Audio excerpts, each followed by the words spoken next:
వీక్షిస్తున్న తెలుగు ప్రేక్షకులందరికీ నమస్కారం. కేంద్ర ప్రభుత్వం అందిస్తున్న గ్యాస్ సబ్సిడీతో సామాన్యులకు ఊరట లభిస్తుంది. అయితే గ్యాస్ సిలిండర్ తీసుకున్న తర్వాత ఎంతో కొంత డబ్బు అనేది సబ్సిడీ రూపంలో అకౌంట్లో జమ అవుతున్న విషయం తెలిసిందే. మరి ఇందులో భాగంగానే రీసెంట్గా ఇప్పుడైతే ఈ యొక్క ఖాతాలో డబ్బులు అనేది పడుతూ వస్తుంది. అయితే ఇప్పుడు రాష్ట్ర ప్రభుత్వం కూడా పేదలకు సబ్సిడీ అనౌన్స్ అనేది చేసిందనమాట.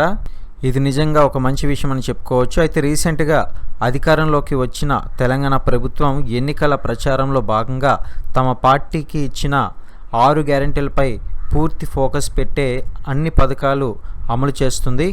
అయితే ప్రజా సంక్షేమం దిశగా వేగంగా అడుగులేస్తూ పేదలకు లబ్ధి చేకూరే నిర్ణయాలు అయితే తీసుకుంటుంది రేవంత్ సర్కార్. మరి ఇందులో భాగంగానే ఎన్నికల్లో ఇచ్చిన హామీలను తూచా తప్పకుండా నెరవేరుస్తూ పేదలను అలానే బీపీఎల్ కుటుంబాలను సంతోషపెడుతున్నారు సీఎం రేవంత్ రెడ్డి. అయితే ప్రజాపాలన అభయహస్తం పేరుతో గొప్ప కార్యక్రమం నిర్వహించి ప్రజల నుంచి దరఖాస్తులు అలాగే వివరాలను సేకరించి సీఎం రేవంత్ రెడ్డి ప్రస్తుతం పథకాల అమలుపై ఫోకస్ అయితే పెట్టారు. మరి ఇందులో భాగంగా ఫిబ్రవరి 27న గృహజ్యోతి పథకాన్ని అమలు చేశారు. ఇందులో భాగంగా రాష్ట్రంలోని అర్హులైన కుటుంబాలకు 200 యూనిట్ల లోపు ఉచిత కరెంటు అలాగే 500 రూపాయలకు గ్యాస్ సిలిండర్ ఇవ్వబోతున్నట్లయితే తెలిపారు. అయితే ఇప్పటికే 200 యూనిట్ల ఉచిత కరెంటు అనేక మంది లబ్ధిదారులకు అందుతుండగా 500 గ్యాస్ సిలిండర్ సబ్సిడీపై జనాల్లో పలు సందేహాలు అయితే నెలకొన్నాయి.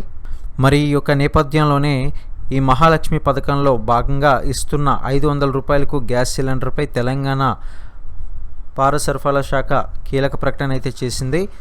అయితే మరి 18.86 లక్షల మంది 500 రూపాయల గ్యాస్ సిలిండర్ స్కీమ్ వినియోగించుకున్నారని ఒక సందర్భంగా తెలిపింది. ఏప్రిల్ 13 నాటికి కొందరు రెండో రాయితీ సిలిండర్ కూడా పొందారని కూడా ఈ యొక్క సందర్భంగా పేర్కొన్నారు. మరి ఈ వీడియో చూస్తున్న మీలో ఎంతమంది ఈ యొక్క స్కీమ్ ద్వారా లబ్ధి పొందారనేది కింద కామెంట్ సెక్షన్లో తెలియజేయండి. ఇటువంటి మరిన్ని అప్డేట్స్ కోసం ఛానల్ని సబ్స్క్రైబ్ చేసుకుని లైక్ చేయండి. చాలామంది వీడియోని అయితే చూస్తున్నారు కానీ సబ్స్క్రైబ్ చేసుకోవడం లేదు. దయచేసి సబ్స్క్రైబ్ చేసుకుని ప్రతి ఒక్క అప్డేట్స్ని ఫాలో అవుతూ ఉండండి.